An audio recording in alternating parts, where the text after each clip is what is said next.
Hi guys, it's Bridie bringing you my X-Men ranking video. So with all the crazy speculation and theories about how Kevin Feige and the heads of the MCU plan on integrating the X-Men and the mutant characters into the cinematic universe, I thought it'd be a great time to take a look back all 7 of the X-Men movies we've got in the past and rank them from worst to best.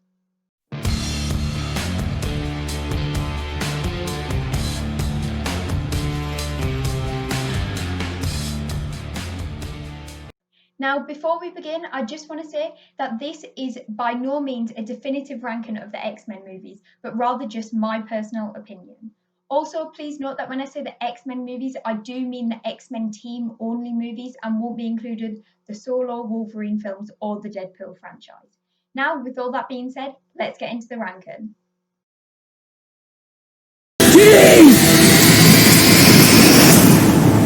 It's too late.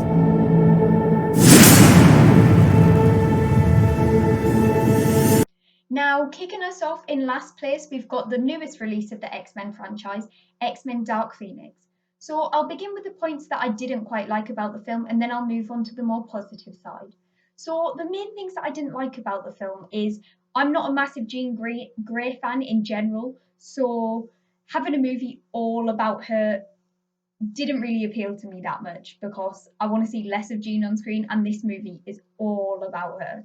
Another element that really got to me is the villains I found were just really weak. Like Vuk, played by Jessica Chastain, I just didn't see the point of that whole alien race. I mean, Jean had already inherited the Phoenix Force, so it's not like they needed to come and give her the Phoenix Force. And I felt like Jean had a lot going on already in her head. I mean, she's got this other entity inside of her, kind of influencing her and making her want to use her powers a bit more aggressively. Plus, she just found out that her father's still alive and he didn't want her anymore. And she finds out that she's killed her mother when she was a child. So she's not going to feel good about that. Also, Charles Xavier has removed all these memories from her head. I mean, he says it's to protect her, and you can see where he's coming from, as he is that kind of fatherly figure to her. But still, finding out all of that, I think that would be enough to drive anybody crazy. So I didn't think the villains were a necessary element to the story itself. They didn't really help. They just made the movie feel a bit overstuffed, in my opinion. There was also like a few strange moments, in my opinion. Like some of them are very nitpicky. For example, Storm making the ice cubes. I would just see that more as Iceman's power. Like I know she can control the weather, but making ice cubes, that seems a bit off to me. But that's just a bit of a nitpicky issue anyway. And I'd say the main things that seemed really strange is, well, one scene really, when Jean makes Xavier walk, and that scene just made me personally feel really, really uncomfortable. I mean, I know you want to show the darker side of her, but I just felt like that was really unnecessary and it made me feel extremely, extremely uncomfortable. Um, I think, oh, that's another thing. So the Quicksilver scene, what Quicksilver scene? There wasn't even a Quicksilver scene in here. Like, we get 50 seconds at the beginning of the movie when they go on the mission where we see Quicksilver saving all them people from the spaceship.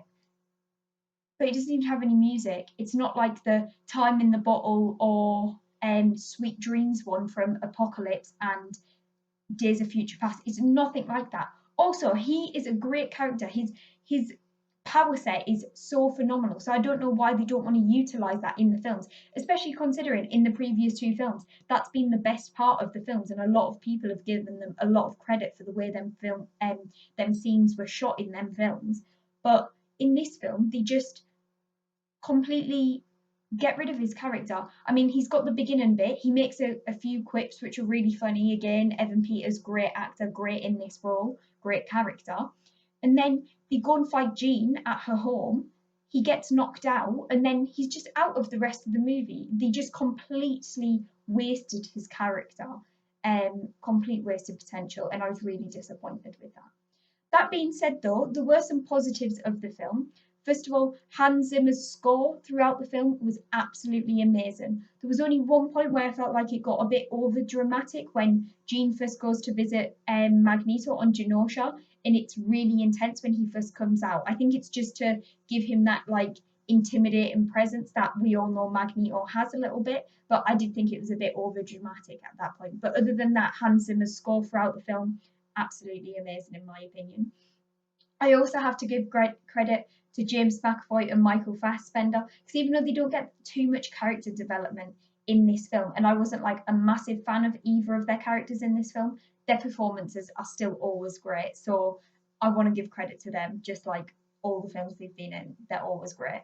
And the last thing that I would say I really, really enjoyed about this film was Nightcrawler's twist at the end. So after he sees the guard being killed, he finally has a bit of a twist and he decides to fully utilize his powers. And I really liked seeing that, like seeing him teleport and the way he's moving about like a creature, because he is a bit like a creature, the way he uses his tail and he's using his tail to kill people. I thought all of that was exceptional. So I did really enjoy it.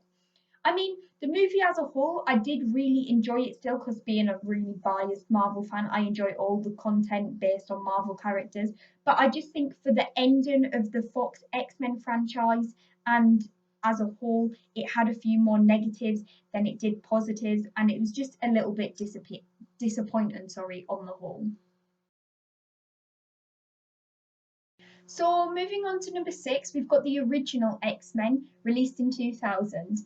I think this film is one that's beloved by many fans, especially them older fans, because this and Spider-Man is sort of credited as the superhero films that kicked off the genre. Because before that, we didn't have much. We had the Blade films and we had a few Punisher films and the old Captain America films, and like obviously the Batman films, but nothing that was really like I think we can make a full genre out of this and appeal to a wide range of audiences. It was more for like comic book fans and wasn't hitting the range that they wanted it to. So I really appreciate this movie for kicking everything off. But obviously, when this movie came out, I was very young at the time. I don't even. It came out in 2000. I was born in 2001, so I wasn't even born in the year that this film came out. So I can't say I've got the same nostalgia for this film that other fans I know will have. Um, and now when I watch it, I do feel like it is a little bit outdated. I mean, don't get me wrong. I think there are some great aspects to it, like I love the way Wolverine is introduced in that cage match when Rogue finds him and she's scared of him. But then I also like how she kind of adjusts to his character and sees that he does have a softer side and he kind of takes on that father figure for her because we're used to just seeing him as animalistic. And I think then further on down the line in Logan, it makes a bit more sense because we have seen the softer side to him as well. I also find it hilarious how Logan just takes the piss out of the X-Men. He sees them, he sees their costumes, he's like, what am I witnessing here? Because I think in real life you would be like that. Like, even though they've got extraordinary powers, I think if you saw that, you would be a little bit like, God, do you think you're boy bands? Like, what's going on here? And how he calls Charles like Wheels and Chuck, and straight away there's that dynamic between him and Scott. Um, like obviously with the relationship with Jean and everything like that. So I think that was quite a nice little setup as well, I suppose. And again, yeah, this just started everything out. And I do kind of like how Cyclops and Storm are the one that come and rescue Rogue and Wolverine because that shows that they're going to go on to become the leaders of the X-Men, even though they kind of already are, but they're like the head of the X-Men. I mean, in this film, they're kind of the only two X-Men, but well, there's Jean as well. But yeah, so I like that initial, initial character like rankings, so you know where everybody's going to fall when we get into the later movies. On the other hand, there are quite a few things that I wasn't a massive fan of. For example, I didn't really like Tyler Maine's Sabretooth character. He doesn't talk at all, really. He is basically just an animal there for Wolverine to fight. I mean, for this movie, it does its job and everything like that. But I think after having, well, even though this movie came out first, I think after having Liev Schreiber in the Wolverine Origins film, he's just a much better Sabretooth in my opinion. And his relationship with Wolverine, the brotherhood and the rivalry that they've got, I think that really makes him a bit more compelling in that film. So that's a bit of a disappointment. But like I said, this film came out before and they probably didn't know what they wanted to do with that character. Um, I also think there's a little bit of cheesy dialogue in here, like when Storm says, do you know what happens to a toad when it gets struck by lightning? And then she says, the same thing that happens to everything else. I think it's just a bit unnecessary. And along with the CGI, you can tell it is a bit of an older movie. The final thing I would say that I'm not a massive fan of in this movie is Rogue. I mean, I like to see how her powers work in this film, but as a fan of X-Men the animated series, I was a big fan of her in there because she's completely different. Like, obviously in the comics she steals Captain Marvel's powers and she maintains them so she can fly, and she's super strong in the comics, and she's this southern girl and she's got attitude and she sticks up for herself, whereas in this she's just a bit of a baby and doesn't know what to do, and she always cries, and I just find her a bit frustrating. um but other than the downsides, I mean, like I said, it started it all, introduced us to these type of characters and otherworldly like ideas. So I really appreciate it for what it is. But as a younger fan, I think it's just a bit lower down on my list for that reason.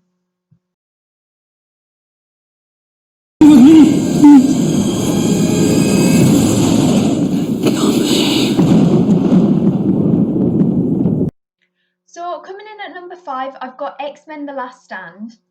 Um I'll start out with the positives of this movie because I do feel like there were slightly more positives than there were negative, and I must admit I quite enjoyed this film.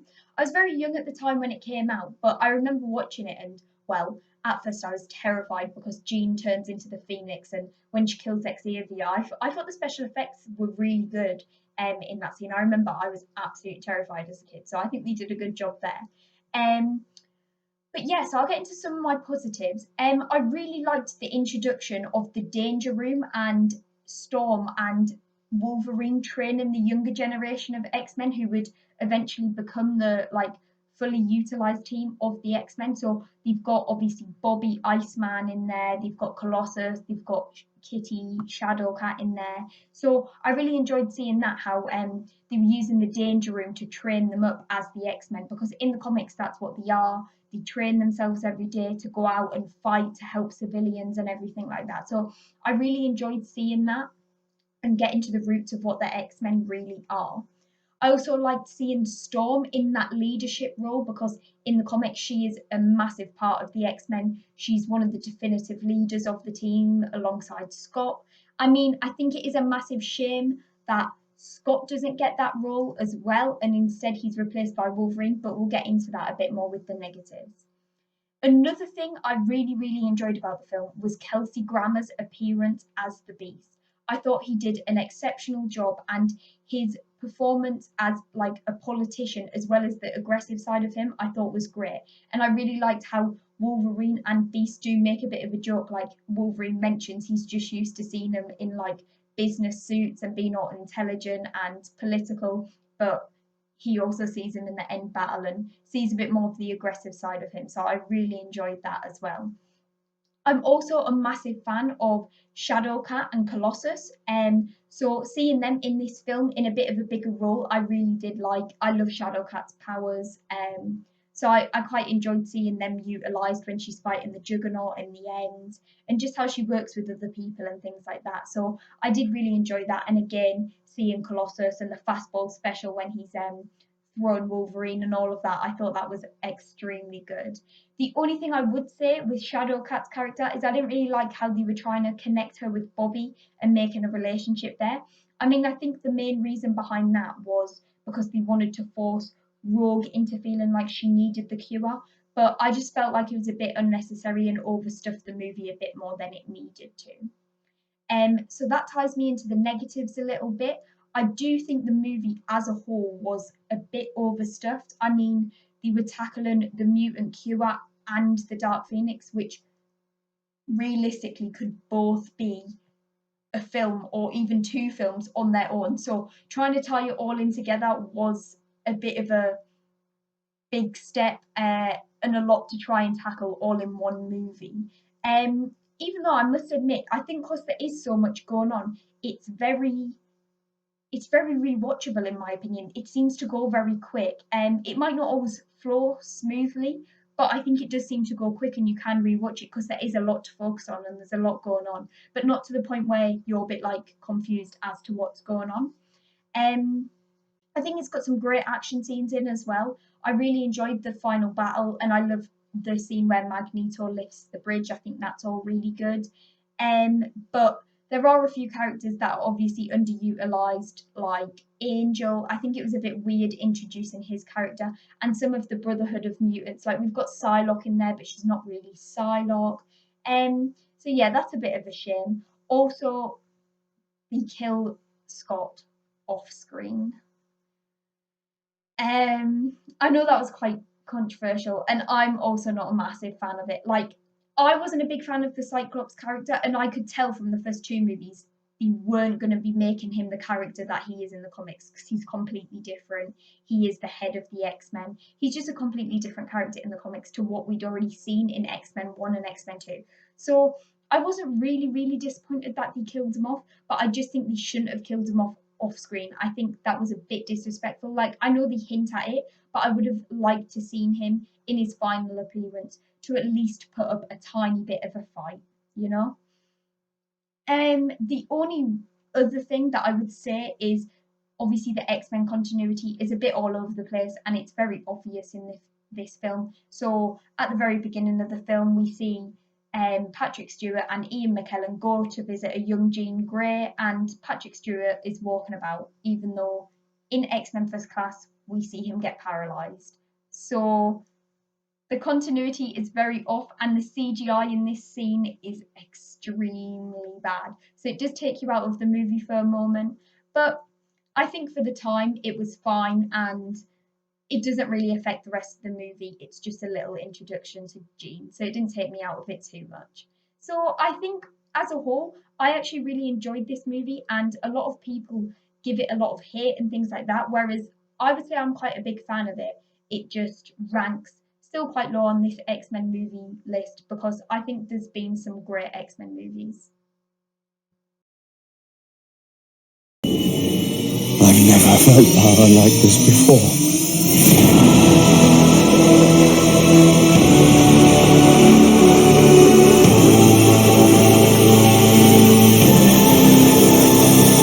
So moving on to number 4 now, we've got X-Men Apocalypse.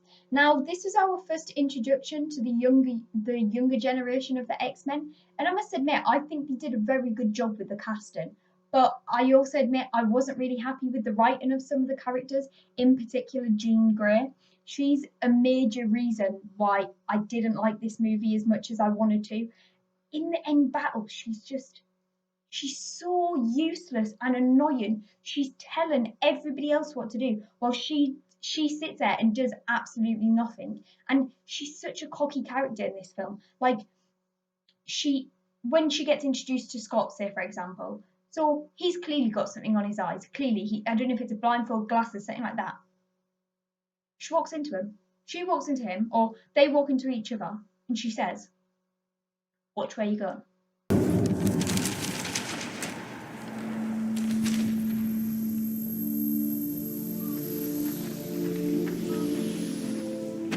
Watch where you're going. Watch where you're going. Watch where you're going. Jean, why don't you watch where you're going? Clearly, he's got something on his eyes. Ugh, she just annoys me. Like, she's just frustrating. And also, she's really cocky in this film. Like the bit where Jean and Scott are having a conversation by the tree, and he says, "Oh, the kids are scared of me," and has a little giggle about it. And she's like, "It's not you they're afraid of." Like, oh, okay, Jean, let's calm down. Thinking you're top dog because you can control things with your mind, and sometimes when you have nightmares, the wallpaper starts to peel. Oh, right, okay, powerful telepath. Or, like she's just frustrating. She's just too cocky. I just can't see why Scott likes her at all. She just really frustrates me, and I don't like the way she was written at all in this film.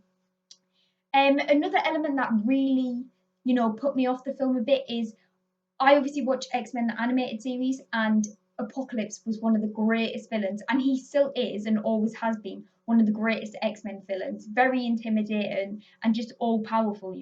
So when I was going into this film, I was expecting that. And when they cast Oscar Isaac, I was a bit nervous about his, stature and his looks and everything like that, his size in particular, because obviously in the comics, Apocalypse is this massive, intimidating guy. But I thought, with the CGI, the use of CGI in 2016, they'll definitely be able to pull it off and everything like that. But then when the film came round, it was just Oscar Isaac covered in makeup and prosthetics. He didn't come across as intimidating at all. And I think the worst part about it was they covered him up with that many prosthetics and makeup that you couldn't even tell it was Oscar Isaac. So he can't even give his full performance because he's that covered in prosthetics and makeup. Like that, it weighed his performance down as well as an actor, not just the character. Another reason that this film is still quite low on my list is because it's the whole villain side of the film. Like all the villains in the film, the horsemen and everything like that. I like Angel as a character, but I think he deserved much more character development, and just turning him straight into the horseman, it doesn't have the effect you want. We also don't know who Psylocke is, so you don't really become attached to her. Obviously, this is our first introduction to Storm, and you do feel a bit bad for her because you see them thieving roots that she did have. So I'm glad that they paid attention to that. But I mean, it's kind of hard to get connected to her, even though we've seen her in the previous films. You can't really rely on that to get connected to her in this because she's being portrayed by a completely different actress. I also hated the way that her hair turned white due to Apocalypse, because in the comics she's known to be a goddess because they're all so in love with her blue eyes and her white hair. It really makes her stand out from the crowd. So I didn't like the fact that that wasn't inherited naturally by her, but rather Apocalypse gave it to her.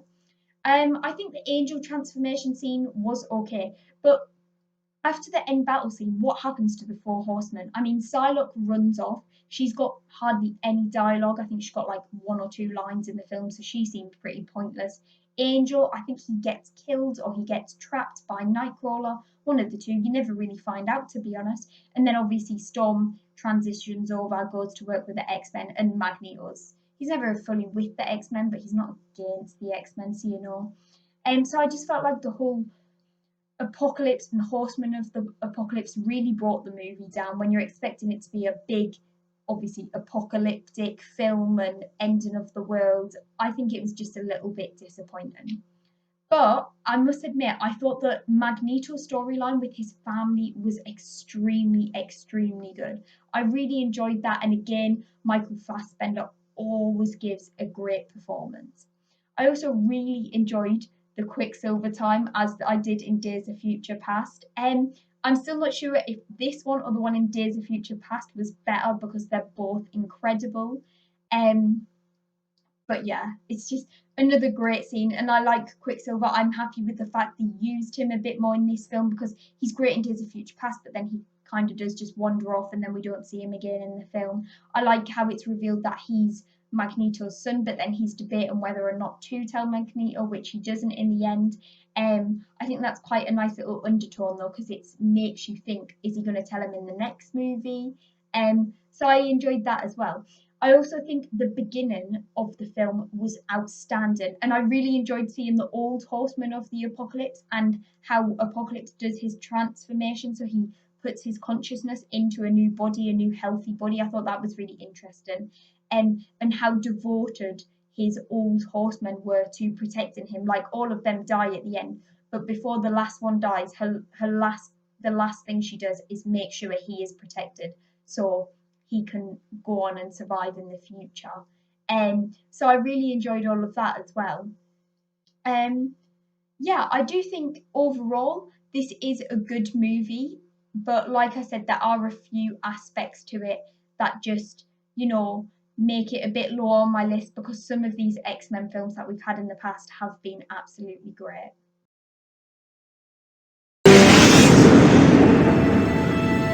Please. We need you to hope again.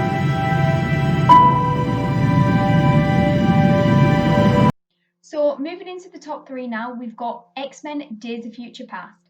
Now, I know this usually ranks first or at least second on most people's list. But for me, there's just two other X-Men films that, oh, they just really get me. So I'm not gonna lie, this is still an absolutely amazing film. I really, really enjoyed it, and I only had a few tiny little nitpicks and things that I disliked about the movie. So one of the little issues that I had with the movie is obviously we get the phenomenal introduction to Evan Peters Quicksilver, and we finally see that amazing scene to Time in the Bottle where he goes around the kitchen, everything goes into slow motion. The way they filmed that, I mean, we'd never really seen anything like that in the film before, so that was absolutely amazing.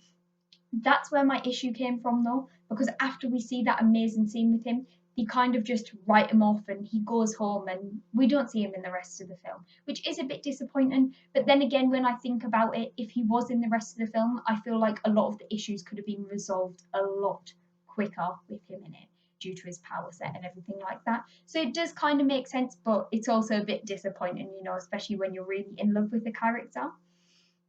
Another little nitpick issue with the movie that I had is the future characters don't really get that much development because there's so much going on. We get a quick introduction to them, but I don't even think any of them are named, or maybe they're named once when Kitty introduces the X-Men to them. But other than that, we really don't get much development. Like I feel like if you're an X-Men fan, then it's a lot better because we know it's Blink and we know it's Warpath and things like that. But if you're just a general fan, you must think to yourself, what are these people? Like who are these people and what are their powers? Because it's a little obvious to see, but on some cases it's a bit like I don't fully understand what these people's powers are. Especially Warpath, for example. I think his powers are a bit, they're not very visual, so it's hard to understand what his powers actually are. That being said, though, I think the visual effects of this movie are phenomenal. Blink's power in particular, I think that is beautiful. I know we don't get to see much of it, but I think the whole future, it's quite apocalyptic. But I think the way they utilize their powers in that future and the Sentinels, I think the Sentinels look great in this movie. So I do really enjoy the visual aspects of this movie. Like I mentioned before, the Quicksilver scene, absolutely phenomenal. I love that. And the combination of the casts. Obviously, we've got the future timeline taking place with Ian McKellen and Patrick Stewart, but then we've also got Michael Fassbender and James McAvoy. So we've got the best of both worlds. And I think they did a great job of flashing back and forth between them. And obviously, everybody gave a great performance as always. I really enjoyed James McAvoy's character arc in this as well. Um, I know a lot of people probably didn't really like it because Charles is meant to be this noble man who's, a great leader and everything like that. But I think it's really interesting to see him battling between losing his powers or and using his legs. Like I think that is a really interesting thing. He's basically like a drug addict, and I think that's really interesting to see because the people who tend to be great leaders and great people in life, they've had something in their past that has really taught them to become that person. Like I feel like everybody needs something bad in their life to learn from. I think that's why Magneto is such a complex and great character because you understand his motivations and he has become the powerful character that he is today because of what he has suffered in the past. And I think Charles needed that as well because obviously growing up he's always being from a privileged background. And I think it's just really good to see his battle with things because that makes him more relatable, not only to the audience, but to the characters that he's bringing up. Like they're struggling to accept themselves as mutants. And he's kind of struggling to accept himself as a paralyzed man in this film of some sort. So I think it's great to see this development for Charles, and it's completely different to what we've seen in the past. So I really, really enjoyed that. Um, I also think the end battle, even though it's not the greatest, I think it's really purposeful, and it's quite gripping because you do have things taking place, obviously in the future and then in the past, and it feels like there's this clock on it because you can see they're all getting killed off in the future. It definitely feels like there's a clock and time restraint on it, so it does make you more anxious, and that's what I want from an end battle of one of these films. You want to feel not only like it's got great action, but the action needs to be meaningful. I mean, if it's just explosions and everything like that, and you don't ever feel like the characters are at risk, I don't think that pays off very well. And even though we knew that we were going to be getting future X-Men films, I still felt anxious for those living in the future because they were getting killed off and absolutely slaughtered by the Sentinels. And as soon as Storm gets stabbed and obviously the music kicks in, it's slow motion, yeah, that really hit me quite hard. So I felt like the end battle scene was really good. Overall, absolutely great movie, just not the best in my opinion. Derek, what have you done?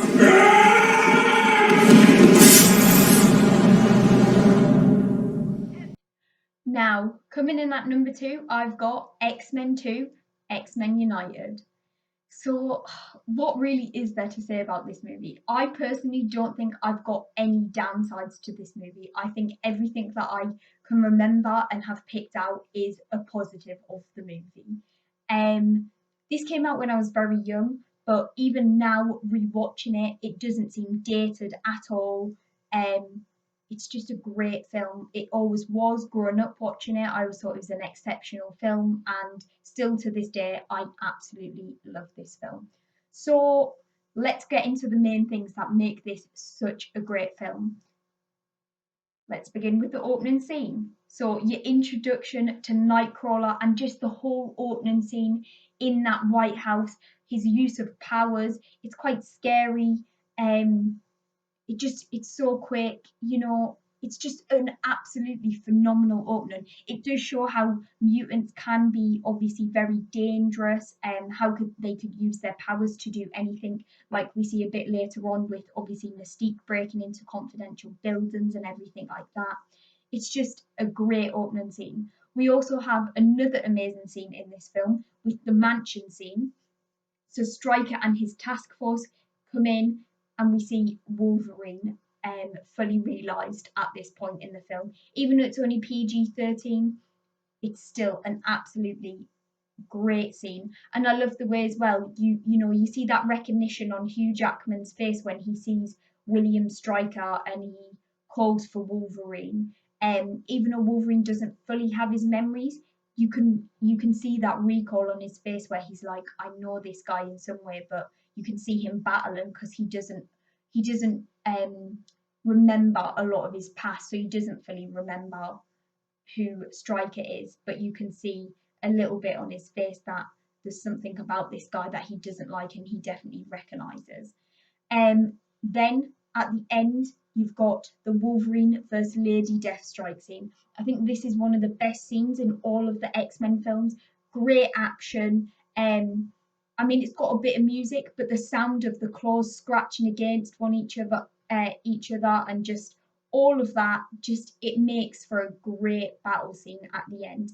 And you do empathise for Lady Deathstrike, obviously, because she's being controlled by Stryker. So it is quite heartbreaking when Wolverine has to kill her. And you can see he is a bit sad, and he didn't really want to kill her, especially in the way he does, obviously injecting her, overloading her with too much adamantium. So that is a bit sad. But again, I think that ties into another great thing about this film is the hatred of mutants. We really get to see the hatred of mutants in this film. He wants to wipe them all out.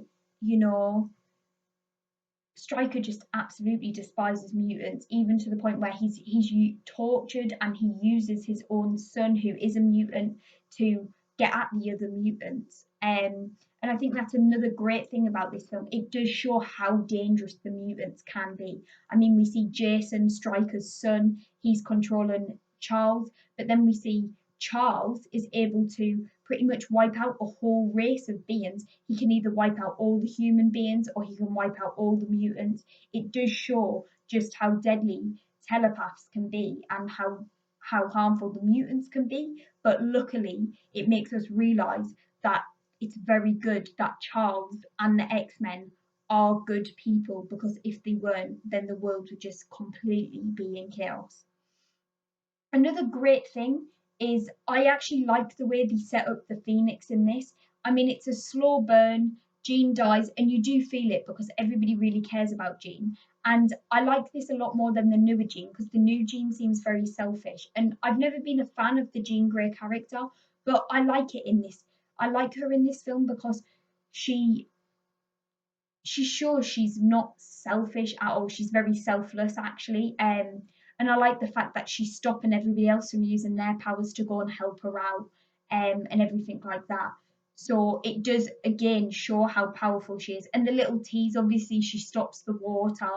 It all comes over her. But the little tease of the phoenix at the very end when we see the bird, I thought that was really interesting, and it was a great setup for the next film, obviously.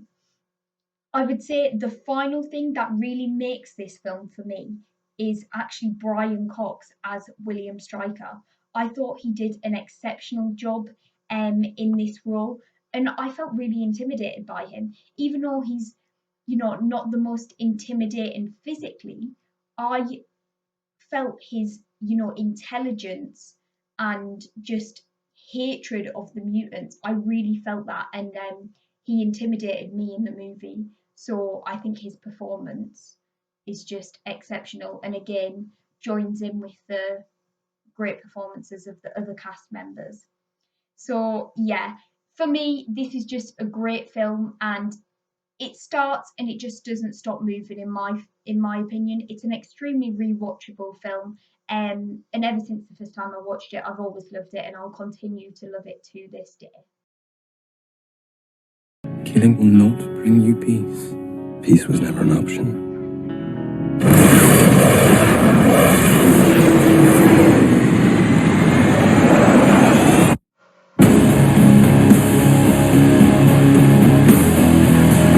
So, with all the other X-Men movies out the way, you probably know there's only one movie left, and coming in my number one spot is X-Men First Class.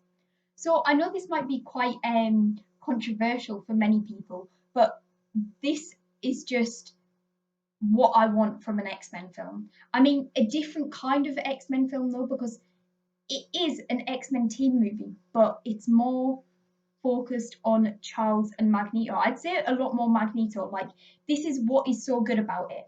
Originally, there wasn't going to be X Men First Class. There was going to be an Magneto Origins movie, completely exploring Magneto's character, similar to what we had with Wolverine Origins. But that's the reason we didn't get this film. So obviously Wolverine Origins came out and they were going to do the same for Magneto. But after the reception of Wolverine Origins, they decided it was like not a good idea to do that for Magneto as well, since the critics and fans both hated the Origins Wolverine movie. So they decided against that and instead decided to do X-Men First Class. And I'm really happy they did decide to do this.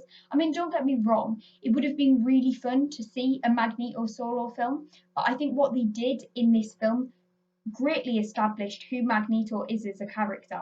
Um, the backstory with him at the very beginning is really, really sad. And I love seeing him through his journey, going through all the emotions. And it's great to see how his and Charles' friendship really builds up and how Charles pulls him through his hard times, showing him memories, obviously, the happy times he has with his family. And not only that, I feel like Charles is still kind of responsible. Not always, but he is in some ways responsible for what Magneto comes as in the bad side because by bringing out them emotions in him, I feel like them emotions kind of turn to anger in Magneto's case. I mean, I know it's mainly Sebastian Straw that angers towards, but I do feel like re-invoking them emotions really helps Magneto turn them emotions into anger, because he doesn't have his parents there and the love that he once had.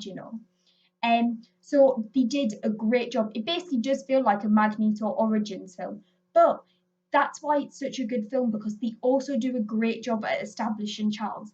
I mean, I think Magneto gets a lot more of character development, and we don't see much of Charles's backstory, obviously.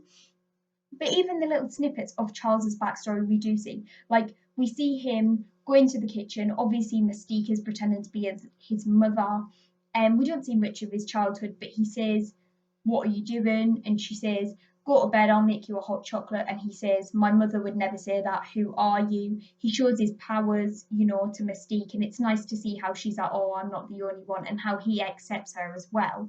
And that again, that develops his character quite a bit because we don't see much of him as a kid. But even him saying, oh, my mum would never make me a hot chocolate, that shows that even though he's got a privileged background, I think it hints at the fact that, yeah, he's got rich parents, but he didn't have a close relationship with them. They weren't really like proper parents. So, on the one hand, Magneto had really caring and loving parents that got taken away from him, whereas I feel like Charles had parents that were less loving and less caring, but they didn't really get taken away from him. He left them. So I think they did an amazing job at establishing both of them, but focusing a little more on Magneto. But Charles's character also thrives from helping others. That's what his character is all about. So in that way, they developed Charles's character much more with James McAvoy and Michael Fassbender, whereas Michael Fassbender's character, like, he does most of the development, but even the little boy at the beginning of the film and showing his really tragic history, that develops the character quite a lot as well. Um, Obviously, I think there's a great dynamic between all the characters. I like Jennifer Lawrence. In the later movies, I do feel like her performance lags a little bit, so I was happy to see her in this one. I like the way she looks in this one as well. I think her design's good, even though she is Jennifer Lawrence in most cases. I like the suits that they finally introduced, the yellow and blue suits. I think they were good. And it was quite nice to see the little origin of Beast as well, because in the comics, he did start out as a ordinary looking man with obviously the massive feet. So I quite like seeing him as well, which was quite interesting. But I would say one of the main things that really, really gets me about this movie is I am a massive fan of training scenes and recruitment processes or anything along that lines. And in this film, you get both of them elements. So obviously, you go around, you see the recruitments, and you see what each of them are doing, which I found interesting. Like, see what each of the mutants are doing. Like, one of them's Darwin's a taxi driver, I believe. Pixie, she works in like a strip club. She's a pole dancer, things like that. So I think it's really interesting to see where they were before this, and just the point where they bring them all together. And then I really loved seeing the little training montage and bits and bobs like that. So yeah, I'm a massive fan of all the training and things like that. So yeah, I must admit I really enjoyed that. I know a lot of people didn't really like the Hellfire Club, or in particular January Jones as Emma Frost, but I thought the Hellfire Club were really interesting, especially Azazel. I loved the way they use Azazel's power in here, and I'm actually really gutted that he hasn't appeared in any of the films. I feel like him and Nightcrawler, their power set is so cool and so visual that they've just underutilized both the characters, and they should have used them both a bit more in the films. But I'm still happy with what we did get, and I suppose doing it less often makes it more exciting when it does happen. I think another thing that was great about the film is how Charles actually loses the use of his legs. Sorry, so Magneto obviously, well, Magneto doesn't do it on purpose, and Myra Mataga obviously is shooting at Magneto, and he flicks the bullet and it hits Charles.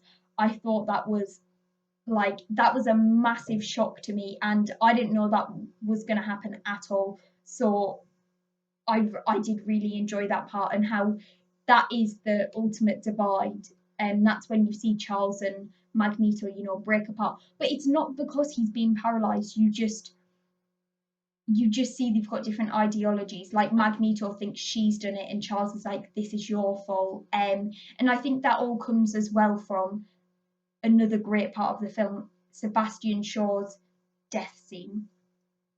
That scene is amazing. It's not big explosions, it's so personal though. When he gets that coin and he just puts it through Sebastian Shaw's forehead, I love that scene so much. But the worst thing about it is he knows that Charles is going to feel it, and he still does it.